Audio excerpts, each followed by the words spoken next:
A esposa do diácono Arias está conosco. A esposa do diácono Arias está conosco.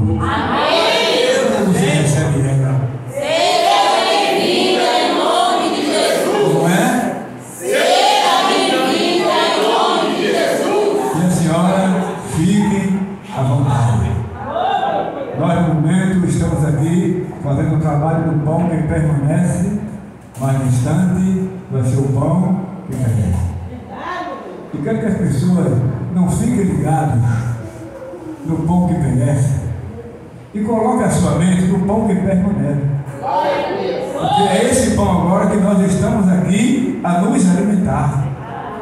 É o pão que permanece, que é a gente estar aqui fazendo a vontade do Senhor. E essa manhã é uma manhã especial. Essa manhã é uma manhã especial. E a segunda coisa, não se esqueça.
Jeremias capítulo 17, versículo 9.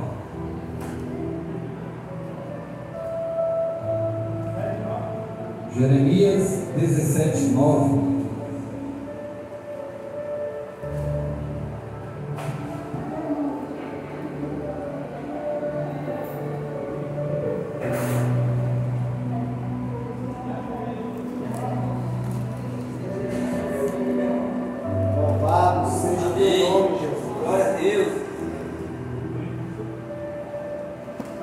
Livro do profeta Jeremias, capítulo 17, versículo 9. Podemos ler? Amém. Pronto, a gente guarda. Aleluia a Deus. Aleluia. Louvado seja o teu nome, Jesus. Glória a Deus. Maravilha. Podemos ler? Amém. Enganoso é o coração mais do que todas as coisas, e desesperadamente corrupto, quem o conhecerá? Podeis aceitar. Aleluia. Glória a Deus. Queridos de Deus, pregar mesmo não é possível. Porque quando nós falamos de um domingo, para algumas pessoas o único dia que ela tem para organizar a vida por causa da semana de trabalho. Esse é o primeiro motivo. Eu vou trazer uma reflexão. O segundo motivo de não dar para pregar é porque quando se fala da ceia, é um assunto muito extenso. E é um assunto que pouco interessa a algumas pessoas. Todas as vezes que eu me proponho a estudar algo, eu assumo o microfone de maneira muito violenta e sem sentimentos. Não é da minha preocupação que as pessoas vão achar, é da minha preocupação se o que eu estou falando é bíblico, é coerente, é respeitoso e é a verdade. Aleluia! Então eu sou responsável pelo que eu falo, não pelo que as pessoas entendem. Todas as vezes que eu não entender algo, a pessoa que me disse, eu vou a ela e busco entender. Eu não fico imaginando coisas. Então, dito isso, não dá para pregar. Porque isso aqui, ele tem pelo menos três visões, a Santa Ceia. Quando nós falamos da ceia, estamos falando do passado. Porque não existe reunião, não existe ceiar em memória daquilo que não foi consumado. Então, falar da Santa Ceia é olhar para trás. E olhar para trás é lembrar que o Filho de Deus, que também era Deus e é Deus, se fez carne e habitou entre os homens. E fazendo isso, ele morreu no meu e no seu lugar. Só que falar que Jesus morreu é algo muito sério. Falar que Jesus morreu é trabalhar o detalhe em um todo. No período que Jesus estava sendo julgado, Jesus passou pelo menos por 7 julgamentos. E todos os julgamentos que Jesus passou, ele estava inocente. E por que Deus permitiu que ele passasse? Para que se cumprisse o que Deus falou pela boca dos profetas, porque Deus não é mentiroso. Depois do julgamento, Jesus é condenado. Mas antes da condenação, é posto para o povo que na Páscoa, que na cabeça da maioria das pessoas, elas não têm interesse de se voltar para o real sentido. O que é a Páscoa? Todo mundo só associar com ele a chocolate. Mas a pessoa que não souber fazer o autocopo hoje, ela sabe por no smartphone. Então ela vai saber o que significa a Páscoa e da onde vem a sua origem. É só botar para assistir, vai ter um professor no YouTube ensinando. Mas isso não é interessante. Toma muito tempo, eu não quero saber. E a Páscoa, para os judeus, era um dia ímpar. Era o dia que Deus ouviu o seu clamor, Êxodo capítulo 3, versículos 6 e 7. Envia Moisés como libertador da nação hebreia. E agora envia 10 pragas, das quais não atingiu o povo de Deus. A Páscoa tem algo muito mais além do que chocolate. Não, mas para que isso? Eu prefiro ficar no chocolate. Essa é a nossa realidade hoje. E não adianta querermos maquiar. Então, o sacrifício de Jesus na Páscoa, Herodes disse: peraí, é costume a gente soltar um preso. Quem vocês querem que seja solto? Jesus, o Messias ou Barrabás? Não havendo condenação a Cristo, o povo escolheu quem? Barrabás. Então não é falar Jesus morreu. Sim, Jesus morreu como? Por quê? O que aconteceu para que Jesus morresse? O que sustentou Jesus para que fosse até o fim? Se eu não tenho interesse disso, de que Jesus que eu estou falando mesmo? Ah, o Jesus que a gente pinta de cor de rosa? Irmão, eu estive estudando, aleluia, há alguns dias. Se vocês tiverem noção do tamanho de roupa que um sumo sacerdote usava, você não tem noção. E cada indumentária do sacerdote tinha um significado. Ah, mas isso aí não... Mas que é isso? Eu não vou falar sobre isso não, só vou dizer uma coisa. O sumo sacerdote, após qualquer atividade religiosa, para entrar de novo no lugar que ele saiu, que era o santo lugar, ele tinha que se lavar de novo. Significa dizer que Deus é um Deus extremamente zeloso, limpo e não aceita sequer um resquício de poeira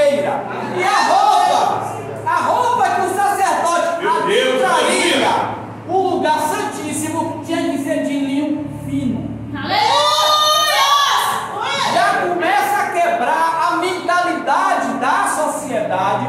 Não, Deus é humilde. Aí ele vem para a casa de Deus de qualquer jeito. Entre dentro do lugar santíssimo que eu quero ver, você não entra. Louvado seja Deus. Porque Deus não aceita. E Deus está pouco se lixando se você acha que ele é arrogante, prepotente. É problema seu. É problema meu. Deus é um ser definido. Deus é um Deus que gosta de lugar limpo. Deus é um Deus que gosta de coisas boas. Mas a mentalidade da maioria da nossa população no geral, que anda visitando várias igrejas, que por sinal não foram instituídas por Deus, porque Deus jamais vai levantar uma pessoa que distorça a sua palavra para ensinar o seu rebanho, não vai. Aí a gente vai e aprende um ciclo de oração aqui, um culto ali, mas o que está sendo dito não é ensinado, não é apurado, não é. Está na palavra e acabou. Não é assim que funciona. Não é assim. E aí, irmãos, falar da Santa Ceia é olhar para o passado. Demanda tempo. O passado nos revela a morte do Calvário. Falar da Santa Ceia é olhar para o presente. Por quê? É comunhão. Comunhão. Falar da Santa Ceia é olhar para o futuro. É onde não haverá mais dor, planto. Aleluia! É onde eu, você, nós já teremos um corpo glorificado. É onde eu e você estaremos com Cristo e veremos como Ele é. Aleluia! Só que, para chegar a esse ponto, trazendo o tabernáculo para os nossos dias, temos que passar pelo menos por 3 portas. A tenda da congregação era algo que dá para a gente entender, se lembrando dessa rua aqui, aonde os ciganos moravam. Eram tendas esticadas, e os ciganos moravam lá dentro. Então o que é que acontece? Os hebreus, Deus orienta Moisés a fazer a tenda, e a tenda, semelhante ao que os ciganos moravam aqui, após a tenda, ela era cercada, a volta da tenda era cercada de panos, que hoje nós poderíamos chamar de muros. Então, temos o lugar santíssimo, o lugar santo e o átrio. Logo na entrada, para adentrar o espaço da tenda, a primeira porta tinha o lugar do sacrifício, aonde o animal era morto. Sem que houvesse o sacrifício para expiação do pecado, como é que vai entrar lá dentro? Não entra. Depois de entrar, temos a bacia com água, lavar as mãos. E tudo isso também tem um significado. Depois de passar pela primeira porta, tem uma segunda, que é o lugar santo. Lá eu tenho uma menorá, lá eu tenho um pão. Isso também tem um significado. E depois eu tenho uma segunda porta, já que eu passei pela primeira, estou diante da segunda.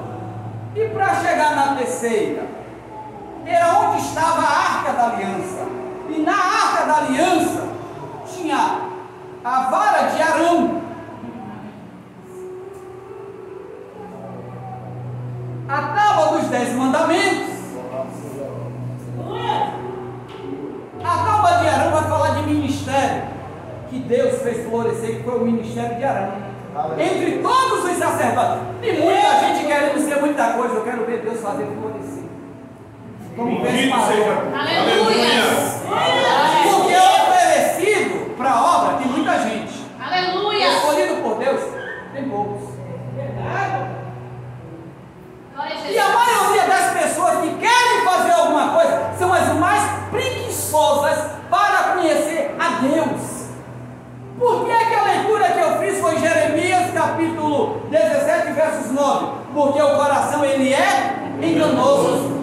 A maioria das adorações, não é eu não, a gente se eu for folhear a Bíblia, você vai ver que o negócio vai ficar estreito.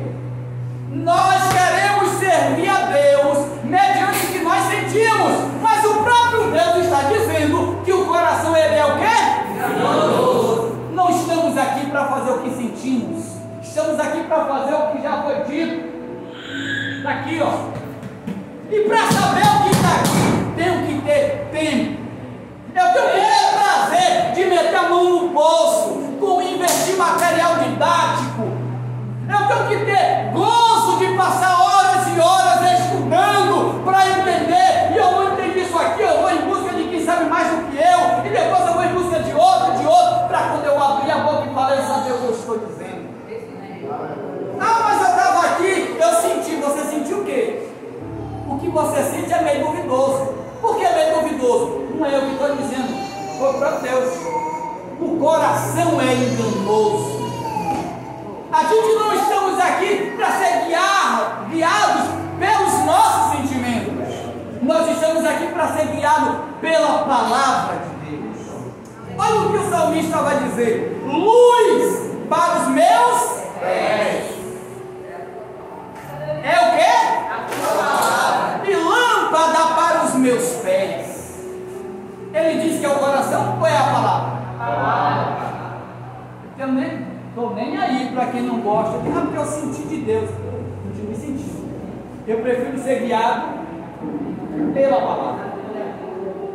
Não é que o Espírito Santo não possa inundar o meu coração. Pode, eu creio.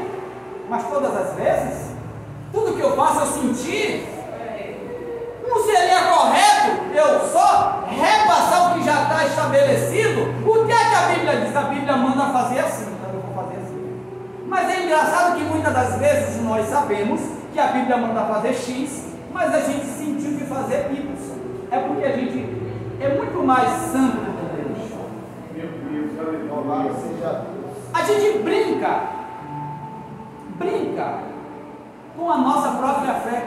Santo é o Senhor Jesus. Estamos deixando de dar credibilidade à palavra de Deus, que é a verdade que nos guia, para começar agora a dar ouvido. Eu senti de Deus. Lembro que eu comentei isso com a pastora e o pastor essa semana, a gente conversando aqui. Uma irmã se arrombou como nunca e chegou no culto. Quando acabou o culto, meu pastor, vim te comunicar. Estou sentindo no coração, Deus falou comigo e eu estou indo embora da igreja. Deus acabou a obra aqui. Quando ela falou isso, sentando lá, e eu no culto da igreja, não, eu estava no altar, estava acabando de dar os avisos, eu desci correndo, fui a ela e digo, mas quando ela me deu uma mão, eu digo, parabéns, graças a Deus que você está indo embora. E ela ficou toda sem graça. Porque todo o tempo que ali ela esteve só foi problema. Ela não quis se submeter ao ensinamento. Por que é que eu faço questão de quando eu vou pregar, falar o livro, o capítulo e o versículo? Para que a pessoa, vamos ver se está lá mesmo? E mesmo assim, ela sentia no coração, sentia. Mas ela sentiu tanto, que ela não achou espaço para trabalhar com sentimento, porque comigo só tem espaço na palavra. E aí ela, quando ela veio, e ela parou de vir para o culto, ela só veio no culto para dizer que ia embora. E ela achou que eu ia do lado, não, irmão, fique aqui. Não, graças a Deus você está embora, Deus te abençoe. Eu não tenho tempo de ficar adulando uma irmã que já tem quase 42 anos de fé. É 42 anos de teimosia. Será que o Espírito Santo não já quis mudar ela? Quis, mas ela disse, nossa, não. Eu sou assim, eu vou morrer assim. 42 anos! 42 anos tinha que ela servir ao Senhor. E eu estava pastoreando no estado do Goiás em 2018. Então, se de 42 anos em 2018 para 2023, já são quantos? 50. Não, 42 com 5, 47 anos. Na mesma teimosia. Eu vou perder tempo? Vou não. Graças a Deus, minha bênção, que você está indo embora. Deus te abençoe. Aí Aí o semblante dela caiu. Mas isso é bíblico, pastor? Fala para Jesus, que multiplicou o pão, encheu a barriga das pessoas. Ele disse: eu sou o pão da vida, fique interessado em mim. O povo atravessa o mar quando não viu Jesus em João capítulo 6. E eles foram atrás de Jesus por causa de quê? Da comida. Jesus diz: eu conheço todo mundo aí, viu? Todo mundo na fila, cadê Jesus? Eu quero ver Jesus. E dentro deles eu quero pão, eu quero comida. Jesus diz: eu vou pegar todo mundo. Trouxe um discurso pesado, que a Bíblia diz que foi todo mundo embora. De quase 20 mil pessoas, ficaram 12. Você tem noção de quantas pessoas foram embora? De quase 20 mil. Só ficar 12. Por que quase 20 mil? Porque a Bíblia destaca que para encher a barriga na multiplicação, só de homens eram 5 mil homens. Se cada homem tiver uma esposa, que não é, tem mais, tinha, né? Falando da cultura de Israel, são 10 mil. Se cada casal tiver um filho, que também não tem, os judeus gostam de fazer filho, são 15 mil. Era muita gente. Mas a palavra veio tão dura que foi todo mundo embora. Ficou 12. E Jesus disse: quer ver? Pode ir também. Pedro tomou a palavra e disse: para onde iremos nós? Só o Senhor que fala. Jesus não estava preocupado com quem foi, sabe por quê? Porque nunca esteve do lado dele.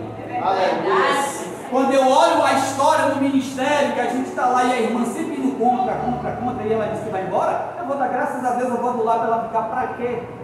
Se a palavra não alcançou o coração dela, não é porque a palavra não é poderosa, é porque ela fechou e disse: eu não quero. Então não dá tempo de, em vez de eu brigar com principados e potestades, ficar degladiando-me dentro de uma congregação com uma irmã teimosa. Vai em paz. Que pena que não foi antes. O que é isso? Rasga João capítulo 6. Toda pessoa que se opõe, existe uma ação de Deus contra a vida dela. Deus chama Arão, chama Moisés: olha, esses aqui que eu vou usar para falar com vocês. Daqui a pouco eles se levantam contra o que é que Deus fez. Vai ficar atrapalhando a minha obra? Então peraí, lepra e bota para fora. Deus está errado também? Porque a sua Bíblia em Números 14 é o que diz. Rasga essa página também. Todas as vezes que não quisermos se submeter à vontade de Deus, acredite, Ele não vai perder tempo com ninguém. Aleluia. Porque Deus não aceita chantagem. Deus é resolvido. Deus não é eu que vou comprar uma coisa e quero já comprar outra e não sei no final das contas dizer nem o que é que eu quero. Deus é resolvido. E quando Deus nos convoca para a sua Santa Ceia, Ele quer que eu e você entendam o que é isso aqui, a importância disso. Aleluia. A gente precisa saber disso. O que é ceiar? O que eu faço? Mas não é o que eu quero. O que é que eu faço que a Bíblia diz que eu tenho que fazer? Irmãos, como eu disse, é só uma reflexão, não dá para pregar. Mas qualquer pessoa que pegar o seu celular e escrever lá: estudo sobre o tabernáculo, estudo sobre as cabanas, estudo sobre a Santa Ceia, você vai ter um material gigantesco. E aí, você pode ficar aqui, ó, vendo e ouvindo. Mas o que a maioria das pessoas fazem? Procuram aplicativos que as façam sorrir. Kawaii, TikTok. O dia todo dando risada. Chega dentro da igreja, dá glória a Deus por qualquer coisa. A pergunta é: e Deus sentado com a mão no queixo olhando a gente? O que é que se passa na cabeça de Deus? chega em cima da hora, a gente está atarefado, chega atrasado, tem uma coisa, tem outra. Se você for querer estudar sobre o tabernáculo, estudar mesmo, você não vai nem precisar ler, você vai ver só alguém falando você ouvindo. Você vai sentir até vergonha quando você chegar atrasado, porque você vai ver pessoas que inventaram de fazer um jeitinho brasileiro. Deus disse aqui, não, aqui é como eu quero. E Deus pode dizer como Ele quer? Sim. Quem criou a terra? Quem deu fôlego de vida? Se um camarada que fez a terra, o espaço e todas as galáxias que existem, não pode dizer o que quer, eu não sei mais o que é que a gente está fazendo na igreja. Porque agora a gente muda os papéis. Deus já não é Senhor, Deus é servo. Deus não pode dizer faça assim, porque eu não gosto de assado. Irmãos, Deus virou para Ezequiel e disse o seguinte: meu filho, está casado, não está? Mas deixa eu te falar uma coisa. Vou matar sua mulher para mostrar ao meu povo quanto eu amo eles. Explique isso para mim agora. Está acreditando não? Eu abro a Bíblia agora e a gente lê. Deus dizendo a Ezequiel que permitiria a morte da sua esposa, com a finalidade de mostrar a uma nação teimosa o quanto ele ama. É pouco. O próprio Deus vira para Jeremias, que ele tinha dito que não é bom que o homem viva só, e disse: você não vai ter mulher, vai voltar liso, meu filho. E aí? E porque Deus, que disse que não era bom o homem viver só, está dizendo a Jeremias que ele vai ficar só, porque o propósito de Deus agora, para querer mostrar a essa nação teimosa, em Oséias ele diz: Oséias, vai lá e pega uma mulher do ato de prostituição e casa-se com ela. Você tem noção do que é isso? E por que isso? Porque Deus tinha um propósito. Aí vem eu e você que não passamos a metade da poeira que esses homens passaram e queremos impor como tem que ser. Mas por que fazemos isso? Entre muitos motivos, eu quero destacar um: falta de conhecimento bíblico. Quando eu comecei a estudar, não havia esse acesso ao YouTube, vários professores, não havia. Hoje você tem tudo mastigado. E a pergunta é: se Deus lhe perguntasse, você, com seu aparelho tecnológico, usa para me conhecer? Porque se o problema não for ler, aqui tem alguém falando. Você só precisa ouvir, ou vai dizer que é sua. Aí a gente quer falar de orar, a gente quer falar de ser cheio, mas como ser cheio? Ah, vamos ser cheio, vamos para a igreja, fica todo mundo em jejum. Isso é ser cheio? Baseado em quê? Ah, quanto mais oração, mais poder. Então diga para mim por quê. Neemias capítulo 1, a oração de Neemias não bateu 10 minutos, mas teve uma ação divina poderosa. Aleluia. Mas eu não estou dizendo que orar seja ruim. Orar é bom, mas eu vou viver a minha vida toda orando? Senhor, abre as portas, eu vou orar. E fico o quê? Em casa comendo pipoca, assistindo televisão? Não, porque Deus vai trazer a bênção. Porque a Bíblia diz que a bênção seguirão os que creem. Seguirão quem? Ali não está falando de você. Você nem existia, você não era nem um feto. Mas se você quiser pegar Deuteronômio capítulo 28 para a sua vida, pegue a parte que ele diz: e o que obedecer a minha palavra.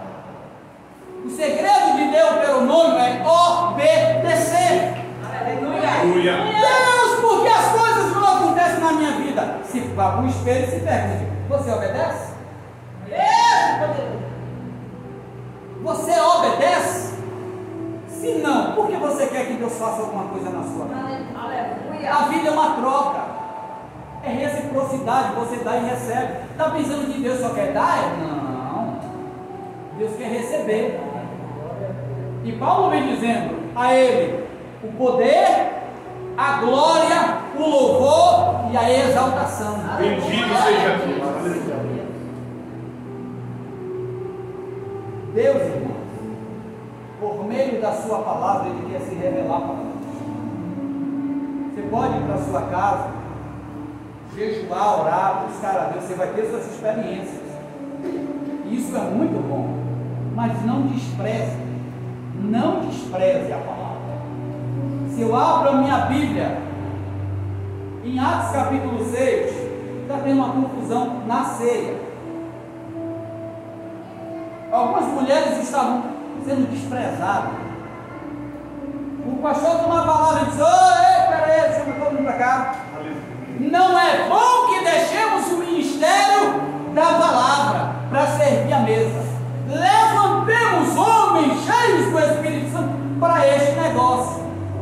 Mas a palavra ficou para trás? E, ao contrário, Pedro diz: não deixemos de lado o ministério da palavra. Precisamos ensinar o povo a palavra.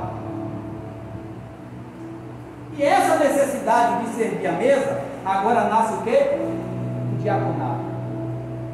Mas a palavra não parou de ser pregada, ensinada.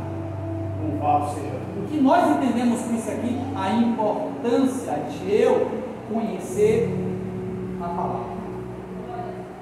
Vim com um culto, irmão, que você não entende, você dá glória de maneira que estou dando glória porque mesmo. Eu vou anotar, eu vou chegar em casa, eu vou ler, eu vou criticar o que eu ouvi. Pode criticar, não tem problema. O problema é ficar comendo tudo e achar que tudo está bom. Não está. Nem todo mundo que fala de Jesus está dizendo a verdade. É necessário, a palavra vai me ensinar a ter discernimento de espírito. A palavra vai balizar tudo quanto eu ouço, se de fato procede a vontade de Deus. Mas a palavra ela requer muito de mim. A palavra ela vai sugar muito. Eu vou ler, vou estar com sono, mas eu vou retomar as forças. Senhor, eu preciso. Eu li isso aqui, eu não entendi, não sei quem pregou, eu não sei se é verdade, e eu vou me dedicar. Eu vou saber se isso aqui procede. Aleluia! E quando a gente for para casa? Quando a gente for para casa? Por que é que eu disse assim? A maioria das adorações, Deus não recebe. Porque se Deus recebeu, eu vou ter que rasgar a Bíblia. Ele estabeleceu como tem que ser. Só que as pessoas estão entoando aquilo que não estudaram. E isso é um gelo na alma. Um gelo na alma. Porque você acredita que está fazendo o que é certo, mas a Bíblia diz: não está. Não está. Mas eu que vou dizer que você está errado? Não, por isso que eu disse que eu não ia pregar. Estou dando uma sacudida. Mas você pode ir para casa e estudar. Passa a semana toda na internet. Pega um ensinamento de uma igreja presbiteriana, de uma igreja batista conservadora, que não crê nos dons do Espírito, mas ensina muito bem a palavra. Estude o que você quiser, só não fique acreditando em tudo que você ouve. Seja crítico, até com eu que estou falando, não tem problema com isso. Mas o importante é que você tenha a sua experiência com Deus na Bíblia. Aleluia! É Deus. Com Deus na Bíblia. E aquilo que você tiver dificuldade no momento não entender, acredite, o autor da Bíblia está presente. É Jesus. O Espírito Santo, Senhor, é poderoso. Me faça entender isso aqui. E aí você leu de novo, não entendeu, vai fazer o quê? Vai desistir? Jacó, quando queria algo de Deus, o anjo diz: deixa eu ir embora. Ele diz: desculpa, ele vai não. Ou você me dá o que eu preciso, ou eu não te solto. Sabe o que é isso? Determinação. Aleluia! E o anjo tentou fugir, irmão. Me solta, e ele disse: não me solta. Quantas são as vezes que eu e você se propomos a algo e desistimos no meio do caminho? Quer conhecer a Deus? Pague seu preço. Quer conhecer a Deus? Se debruce em buscá-lo. E eu não estou falando daquela busca que todo mundo tem que saber que eu estou fazendo, não. Cada um tem sua intimidade, eu respeito. Mas a maioria das coisas que eu obtive de Deus, eu fui com um monte de sol, fui atrás de penca de caranguejo. Eu fiquei dentro da minha casa com uma garrafa de café, lendo, dormia em cima, até a Bíblia já tomou café, que o copo virou em cima dela. Mas eu não desisti. Eu digo, Deus,